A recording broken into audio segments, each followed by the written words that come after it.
In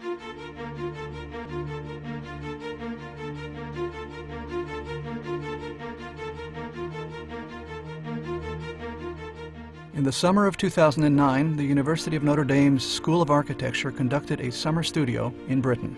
The principal objective of this effort was to familiarize the academic team with the architecture of the city of Bath in England, particularly its impressive 18th century fabric and the urban developments that it subsequently inspired, and then to extract models from these for contemporary adaptation. While becoming familiar with the city's unique architectural character, students were challenged to further develop the local urban and building types in the design of a master plan for a central area along the River Avon.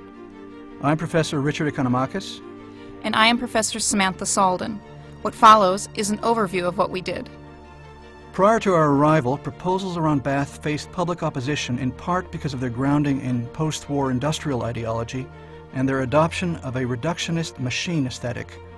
Such an approach rejects essential architectural features like moldings, cornices, columns and pilasters, classical ordering systems, as well as the solid, load-bearing construction techniques out of which these forms developed. The Notre Dame team chose to focus on the established local vocabulary of forms, urban and building types, range of building expressions, degree of articulation, and constructional techniques that make Bath unique and deserving of its World Heritage status. In the tours, emphasis was placed on Georgian urban strategies, in particular the constitution of the typical 18th century urban block, which locates carriage houses along internal mews or secondary streets, providing an additional scale of residential options and a buffer for private gardens. We take the view that urban growth ought to occur incrementally, neighborhood by neighborhood, and noted that the Western Riverside site is ideally suited for a traditional mixed-use neighborhood development.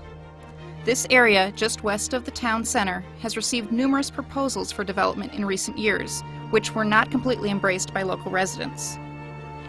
The team first determined an appropriate pattern of streets and public squares, emphasizing the riverfront and views, assigned locations for necessary and other useful new buildings, specified commercial frontages along certain streets according to anticipated public activity, and subdivided the resulting urban blocks in accordance with the prototypical Georgian block. The Georgian terrace house, similar to the row house in America, was chosen as the basic residential unit, both for its elegant simplicity and because it allows maximum unit subdivisions in response to changing socio-economic circumstances. Architectural expressions ranged according to the traditional model from simple vernacular, with occasional classical references for residential and commercial buildings, to dignified classical compositions for public edifices.